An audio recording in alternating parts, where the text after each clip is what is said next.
podcast du CECA. Un nouveau format pour vous accompagner dans vos pratiques professionnelles au quotidien. Ce podcast est consacré à la culture de sécurité. Il a été conçu et écrit par le docteur Véronique Garcia pour le CECA. Bonne écoute.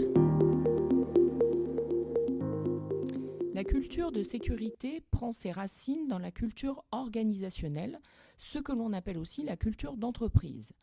En 1986, la catastrophe de Tchernobyl interpelle l'Agence internationale de l'énergie atomique qui, pour la première fois, parle de culture de sûreté.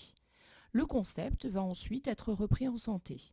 Et on va parler alors de culture de sécurité des soins. Existe-t-il une définition précise de ce qu'est la culture de sécurité ? La Société européenne pour la qualité des soins, European Society for Quality in Healthcare, s'est penchée sur ce sujet et a élaboré une définition qui est la suivante.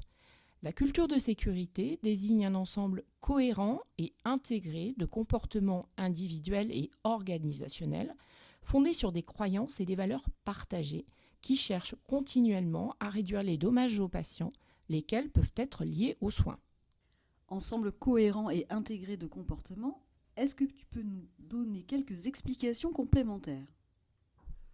Par ensemble cohérent et intégré de comportements, il est fait référence à des façons d'agir, des pratiques communes, mais aussi à des façons de ressentir et de penser qui sont partagées en matière de sécurité des soins.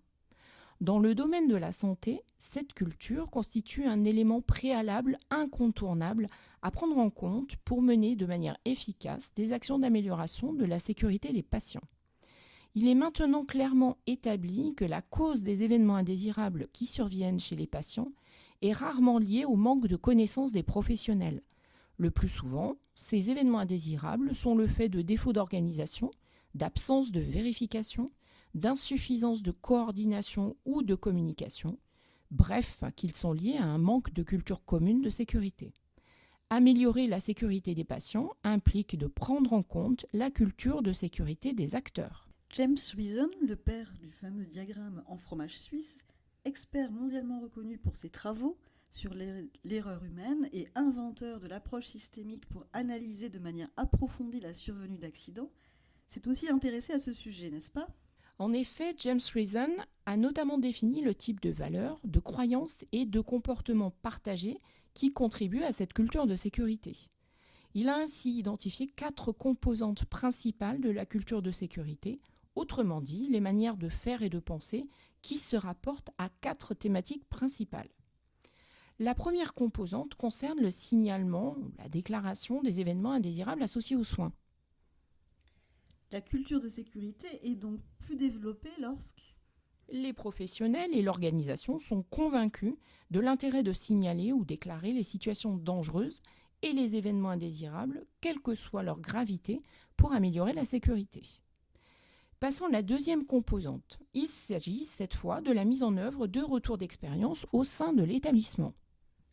la culture de sécurité est donc plus développée lorsque Les professionnels et l'organisation sont persuadés que l'analyse approfondie ou encore analyse systémique des événements indésirables survenus ou des situations à risque permet de tirer des enseignements partagés pour mieux maîtriser l'avenir et améliorer la sécurité.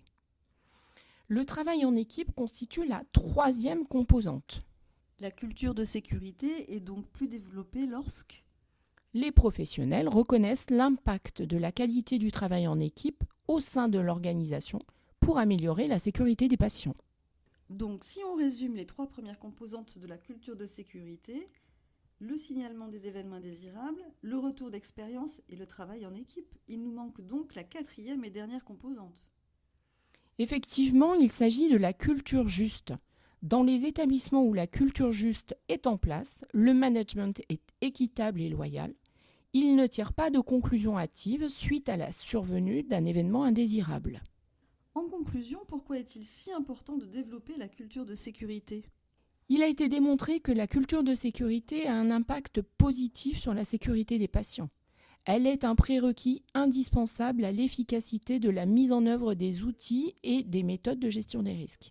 Elle donne du sens aux outils et méthodes de gestion des risques déjà existants. en les inscrivant dans un ensemble cohérent de pratiques et de comportements, et en permettant aux équipes de se les réapproprier sans créer de nouvelles obligations. La culture de sécurité participe ainsi aux performances des organisations de santé en leur permettant d'être informées, fiables, sûres, résilientes et apprenantes. C'était CK Propos, les podcasts du CK. Ce podcast fait partie d'une série à retrouver sur ck.fr. Alors à bientôt!